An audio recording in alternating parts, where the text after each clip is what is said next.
Je me présente, je suis designer industriel et je fais partie des gens qui croient qu'en tant que designer, on peut jouer un rôle social et être des acteurs de changement dans notre société.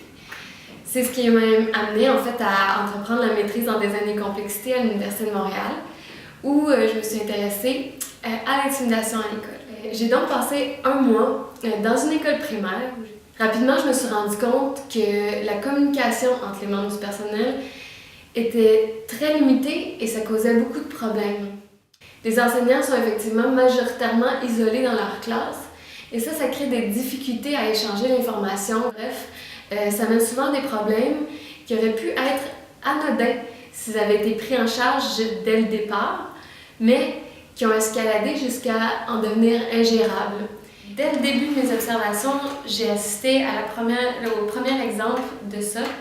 Un jeune garçon qui rentre en classe après dîner, tout calme, tout va bien, puis il se fait prendre par la psychoéducatrice durant 15 minutes à l'extérieur de la classe.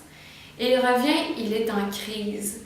L'enseignante, qui n'a pas reçu d'informations de la psychoéducatrice par rapport à ce qui s'était passé, essaie de comprendre, essaie de calmer le jeune, il n'y a rien à faire, il est complètement en crise, il devient même violent et l'enseignante est obligée de consacrer tout son temps à lui et ne peut pas s'occuper de sa classe. Et c'est alors quand j'ai remis cette idée, en fait, l'idée d'améliorer les communications, de faciliter les communications entre le personnel pour vraiment éviter qu'une situation dégénère.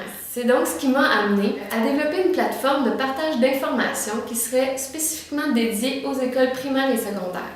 Ce concept-là, ça consiste à offrir une plateforme qui permettrait d'envoyer des alertes qui seraient identifiées selon un code de gravité de la situation. Une fois l'alerte reçue, par exemple une alerte rouge qui serait l'alerte la plus importante, l'enseignant pourrait choisir parmi divers moyens de réponse, dépendamment justement de l'urgence. Donc, il pourrait choisir d'aller en chat ou d'aller simplement répondre par courriel si c'est moins urgent ou d'utiliser la vidéoconférence. Donc, tout ça serait vraiment très facile d'utilisation. Simplement par un clic, on pourrait choisir d'accéder à ces fonctions-là.